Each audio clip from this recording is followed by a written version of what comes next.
تو ہم نے بھیجا ان کے اوپر طوفان. طوفان کون سا؟ یعنی ایسا ہے کہ بارش کا طوفان ایسا ان کے اوپر آیا، اتنا زبردست طوفان آیا کہ ان کی زمینیں، باغ، پیداوار سب متاثر ہو گئی. ہر جگہ تو پانی آ گیا، یعنی فلڈنگ جس کو کہیں گے، فلڈنگ ہو گئی. اور آپ کو پتا ہے نا فصلوں کے لیے بھی یہ کتنے طوفان جو ہوتے ہیں فصلوں کو بھی تباہ کر دیتے ہیں نا. اچھا، جب طوفان آیا تو انہوں نے کیا کیا، یہ گئے موسیٰ علیہ السلام کے پاس. اب دیکھیں کیونکہ ہر طرف جو پانی ہو گیا تھا، نہ کوئی بیٹھنے کی جگہ، نہ لیٹ، گھروں کے اندر آ گیا تھا. اور عجیب بات کیا تھی، جو بنی اسرائیل تھے ان کے مکان اور ان کے زمینیں اور سب، ان میں نہیں پانی آیا، وہ بالکل ٹھیک رہے.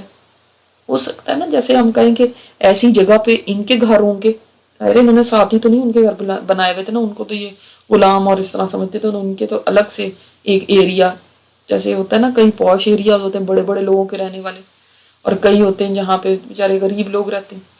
تو یہ جو غریبوں کی بستی تھی بنی اسرائیل کی، اس میں سب چیز ٹھیک رہی، کوئی طوفان کا پانی نہیں کھڑا ہوا، اور ان کے سب جگہ پانی پانی تھا. وہ گھبرا گئے، موسیٰ علیہ السلام سے التجا کرنے لگے کہ اللہ سے دعا کریں یہ عذاب ہم سے دور ہو جائے، ہم بڑے اچھے بن جائیں گے، ہم ایسے ہوں گے. آگے آ رہا ہے کہ کیا کریں گے ہم. اچھا جی، موسیٰ علیہ السلام نے اللہ سے دعا کی، اس کے بعد ان کی کھیتیاں پہلے سے زیادہ ہری بھری ہو گئی. اب کہنے لگے تو یہ کوئی طوفان وغیرہ تھوڑی کوئی عذاب تھا، یہ تو ہمارے فائدے کے لیے آیا تھا، دیکھو ہماری کھیتیاں کتنی اچھی ہو گئی، ہماری پیداوار کتنی اچھی ہو گئی، اس میں موسیٰ کا تھوڑی کوئی ہاتھ تھا. سارے عہد توڑ دیے کہ ہم ایمان لائیں گے یا بنی اسرائیل کو آپ کے ساتھ بھیج دیں گے، یہ عہد توڑ دیا، پہلے عہد کیا تھا. اچھا، پھر 1 مہینہ عافیت سے گزر گیا. اب یہ ساری بات آپ سمجھ لیں گی نا تو آپ کو ساری ہی آیتیں اگلی ساری سمجھ آ جائیں گی. تو اب جب امن عافیت ہو گئی تو اللہ تعالیٰ نے ان کو مہلت دی کہ ابھی بھی یہ ہوش میں آ جائیں، ابھی بھی اپنا وعدہ پورا کر دیں، مگر یہ ہوش میں نہیں آئے. اب دوسرا عذاب آ گیا، اور وہ کیا تھا، ٹڈیوں کا. ٹڈیاں اتنی ہو گئیں، انہوں نے ان کے کھیت بھی کھا لیے، باغ بھی کھا لیے. یہ پہلے کہہ رہے تھے نا ہمارے کھیت تو ہرے بھرے ہو گئے، تو ہرے بھرے وہ باغوں کے اوپر، اب وہ پتہ ہے ٹڈی دل آتا ہے نا ایک، وہ دکھاتے بھی ہیں کئی دفعہ ہمارے ملک میں کہ وہ اس نے کراپس کے اوپر حملہ کر دیتا ہے، خاص قسم کا وہ ہوتا ہے جانور. تو اور ٹڈی بھی ہوتی ہے جس کو جو کپڑوں وغیرہ کو بھی کھا جاتی ہے اور سب. تو اس عذاب کا بھی، یہ بھی موسیٰ علیہ السلام کی طرف سے ایک معجزہ ہی تھا نا، اور کہ صرف ان کے اوپر آیا تھا. ان کی قوم کا نام کیا تھا، فرعون کی قوم کا نام قبطی، قاف بے تو، اس سے قبطی. تو قبطیوں کے باغوں اور کھیتوں میں آیا، ان کے گھروں میں آیا، لیکن بنی اسرائیل کے مکان اور زمینیں سب محفوظ رہے. اب پھر یہ چلا اٹھے اور موسیٰ علیہ السلام سے کہنے لگے، اے موسیٰ ہمارے لیے تو انتظام کر کے اللہ سے دعا کر یہ عذاب ہٹ جائے تو ہم بالکل وعدہ کرتے ہیں ہم ایمان لے آئیں گے، ہم بنی اسرائیل کو بھی آزاد کر دیں گے. موسیٰ علیہ السلام نے پھر دعا کی، یہ عذاب ہٹ گیا. ہٹنے کے بعد انہوں نے دیکھا کہ ہمارے پاس تو ابھی بھی اتنا غلہ پڑا ہوا ہے، ہم سال بھر کھا سکتے ہیں.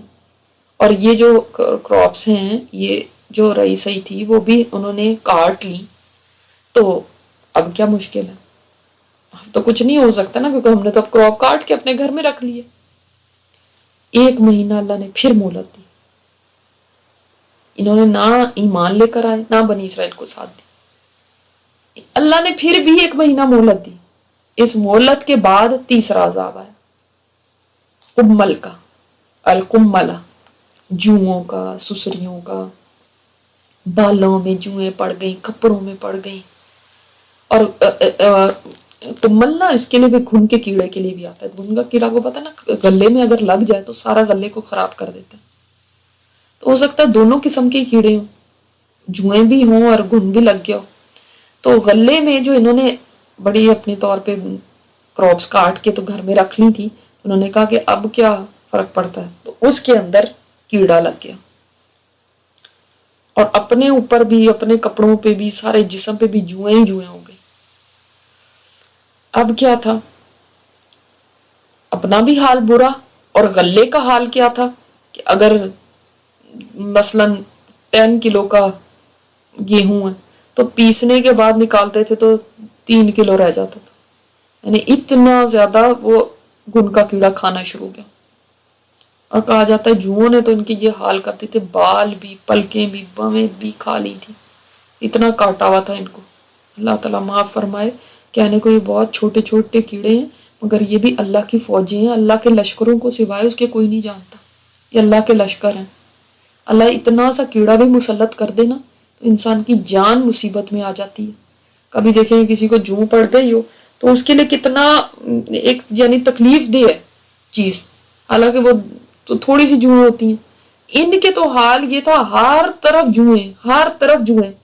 آخر بلبلا اٹھے اور موسیٰ علیہ السلام سے کہنے لگے کہ اب کی دفعہ ہم وعدے سے نہیں پھریں گے، آپ دعا کر دیں، بس اللہ سے کہیں عذاب ٹال دیں. مگر جس نے ہلاک ہونا وہ کہاں عہد پورا کرتے ہیں. پھر عافیت مل گئی، سب کچھ بھول گئے. اللہ تعالیٰ نے پھر بھی نہیں عذاب بھیجا. پھر بھی 1 مہینے کی مہلت ان کو ملی، آرام کے ساتھ ان کو ٹائم ملا کہ یہ بالکل مہلت میں کچھ سوچیں، کچھ سوچ سکتا ہے، کچھ ڈیسائیڈ کر لیں. لیکن انہوں نے نہیں کیا. یعنی جب بھی وعدہ پورا ہوتا تھا، یعنی جب عذاب ٹل جاتا تھا تو اس کے بعد ہی فوراً پھر جاتے تھے، اور اب یعنی اپنے جو عہد تھا ان سے. تو اب کیا ہوا؟ چوتھا عذاب آیا، الضفدع. ضفدع کا یعنی کیا؟ مینڈک، مینڈکوں کا عذاب آیا. اتنے مینڈک گھروں میں پیدا ہو گئے، جہاں بیٹھتے گلے تک مینڈکوں کا ڈھیر لگ جاتا تھا. لیٹنے کے لیے بستر پہ جاتے تو وہاں پہ ساری طرف مینڈک ہی مینڈک، سارا جسم مینڈکوں کے اندر دب جاتا تھا. کروٹ لینا بھی مشکل ہو جاتا تھا. پکتی ہوئی ہنڈیا میں، رکھے ہوئے کھانے میں، آٹے میں، ہر چیز میں مینڈک بھر جاتے تھے. استغفر اللہ ربی. یہ سن کے بھی کچھ ہوتا ہے کہ اللہ یہ تیری فوجیں ہیں، جس کے اوپر چاہے تو مسلط کر دے. اللہ تعالیٰ اس وقت کر سکتا تھا، کبھی بھی کسی زمانے میں بھی کر سکتا ہے.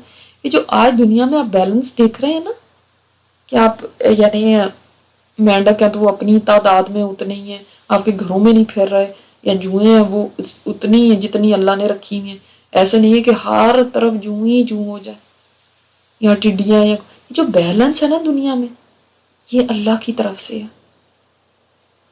اللہ تعالیٰ چاہے کسی بھی چیز کی تعداد بڑھا دے تو ہماری زندگی یہاں پہ اجیرن ہو جائے اس زمین پہ. تو ایک عذاب کے بعد دوسرا عذاب آ جاتا تھا.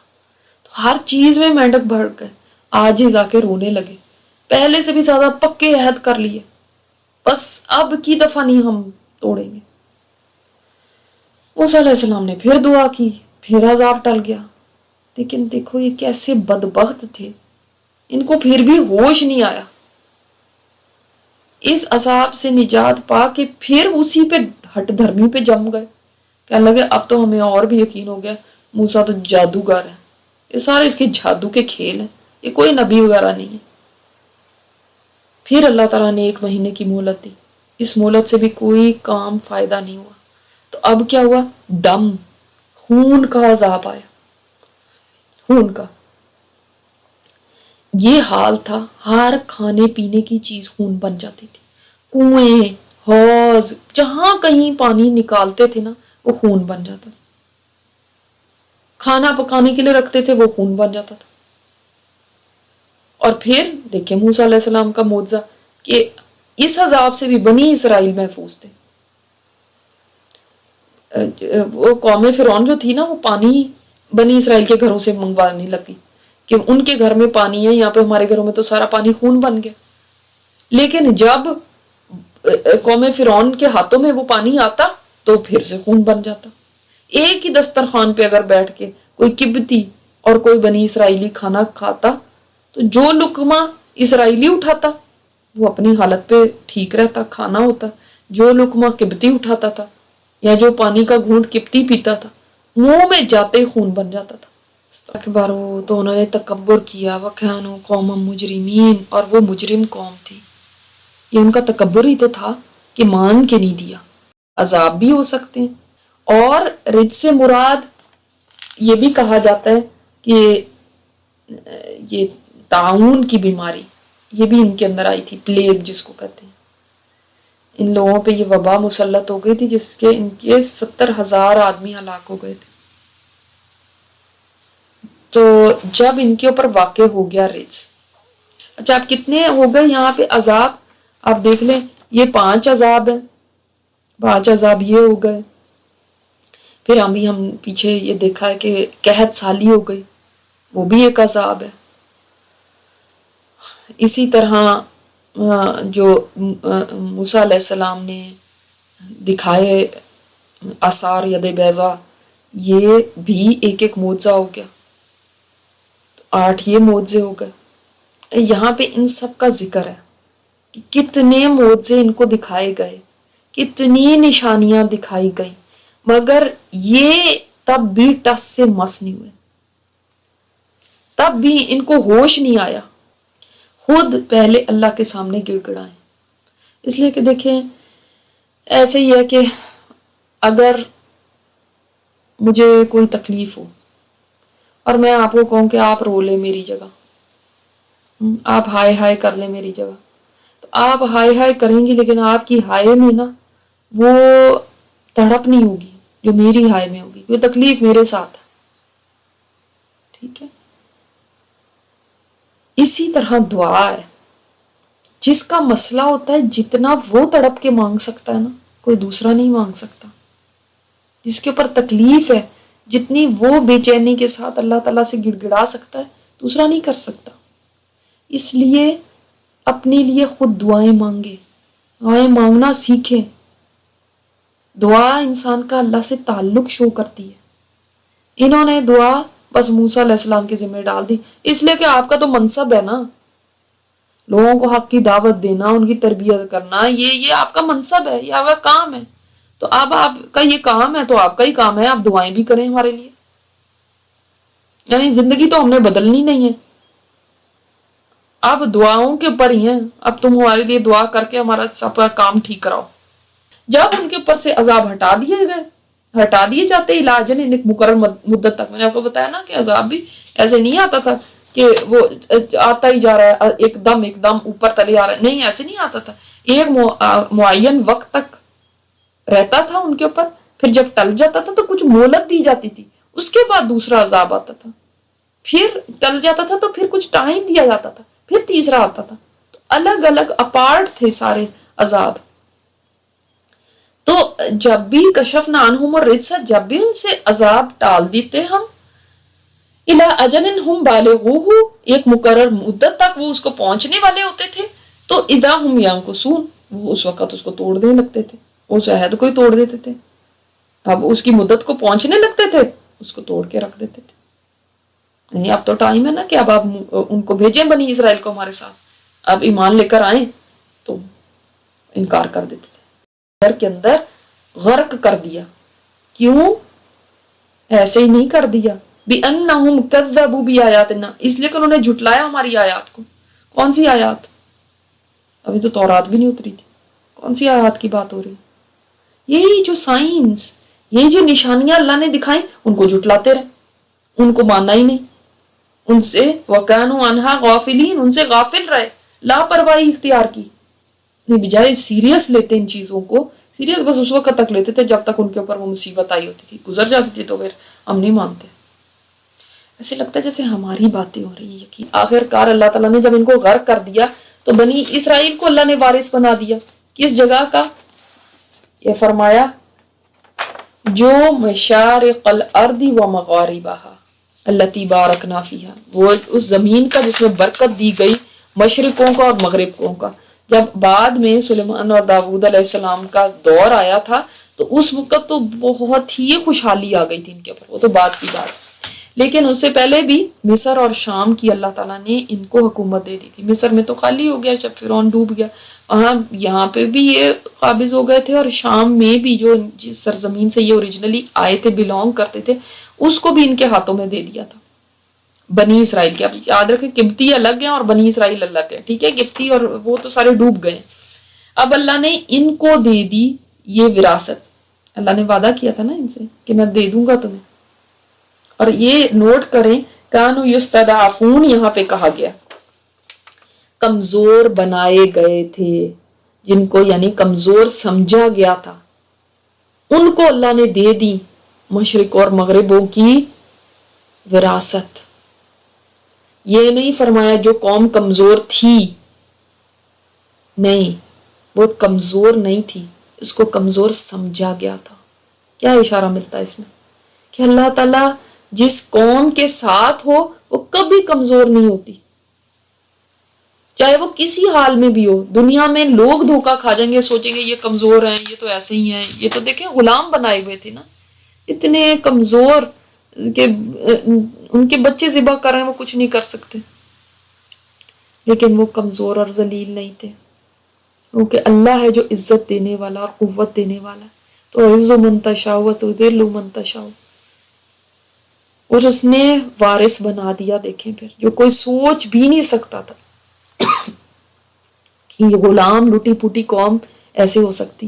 پوری ہو گئی بات تیرے رب کی بھلائی والی بنی اسرائیل پہ. کون سی بات بھلائی والی؟ کلمات ربک الحسنی کون سا تھا؟ کون سی تھی رب کی بات جو بھلائی والی تھی ان کے ساتھ؟ آیت 128 129 میں آپ دیکھیں پیچھے تو وہاں پہ یہی فرمایا نا موسیٰ علیہ السلام نے کہ تم فکر نہیں کرو, قریب ہے کہ اللہ تعالیٰ تمہارے دشمن کو ہلاک کر دے اور تمہیں وراثت دے دے. اور اس وقت انہوں نے یہ نہیں فرمایا تھا کہ اللہ نے یہ فرمایا, خود ہی فرما رہے ہیں قال عسیٰ ربکم ان یہلک عدوکم, ہے نا. تو یہ اس کا مطلب جو رسول بول رہا ہوتا ہے نا وہ وہی بات ہوتی ہے جو اللہ کی طرف سے ہوتی ہے. یہ اللہ کی طرف سے ہی بات تھی, اسی لیے اللہ تعالیٰ نے اس کو اپنا کلمہ کہا کہ اللہ نے وہ بات پوری کر دی. ان کے دشمنوں کو بھی عذاب دیا, ان کو بھی غرق کیا اور ان کو بھی اقتدار دیا. مشکل مرحلے میں صبر کرنا کیا ہوتا ہے کہ جب انسان کا جی چاہ رہا ہے میں ابھی انتقام لوں, میں اس کو مار ڈالوں, اس نے یہ کیا میں اس کو ختم کر دوں, اس وقت خود کو روک لینا, اس وقت اپنی باگیں کھینچ لینا, اس وقت خود کو لگام دے دینا, نہ ایسے الفاظ بولنا, نہ ایسا کوئی تخریبی کام کرنا جو اس کا ریاکشن ہو. یہ بہت بڑی بات ہے سمجھنے کی آج امت مسلمہ کے لیے. یہ نہ ہو کہ مظلوم خود ظالم بن جائے. انہوں نے بھی تو ہمارے ساتھ ایسا کیا, اگر ہم نے کر لیا تو کیا ہوا؟ یہ صبر نہیں ہے. اس چیز پہ ہونی چاہیے, نہ کہ تخریبی مائنڈ کے ساتھ کبھی کچھ کر رہے ہیں کبھی کچھ کر رہے ہیں.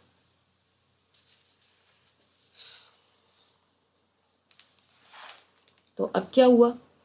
وَدَمَّرْنَا مَا كَانَ يَصْنَعُ فِرْعَوْنُ وَقَوْمُهُ وَمَا كَانُوا يَعْرِشُونَ, اور برباد کر دیا ہم نے وہ جو فرعون نے بنایا تھا, یعنی جو محلات, جو گھر, جو ان کے باغ, جو یہ یعرشون میں کیا ہے, جو صنعت انہوں نے کی تھی وہ بھی برباد ہو گئی, جو چیزیں بنائی ہوئی تھی وہ بھی سب ختم ہو گئی, اور جو انہوں نے محل بنائے یا ان کی کھیتیاں یا ان کی بیلیں بھی اوپر چڑھائی بھی, ان کو بھی کہتے ہیں نا. تو یہ جو اونچے مکانات تھے ان کے, محلات تھے ان کے, یا ان کی اور ایسی چیزیں تھیں جو چڑھائی ہوئی بیلیں, سب برباد ہو گئی. پلانٹیشن بھی برباد ہو گئی اور محل بھی برباد ہو گئے. اور آپ کہیں کہ کوئی ریمینز آف فرعون تو آج بھی نظر آتے ہیں, وہ ٹھیک ہے نظر آتے ہیں, مگر ان کے بنانے والے کہاں ہیں؟ جب بنانے والے ہی نہیں رہے تو پھر وہ فن تو ختم ہو گیا نا.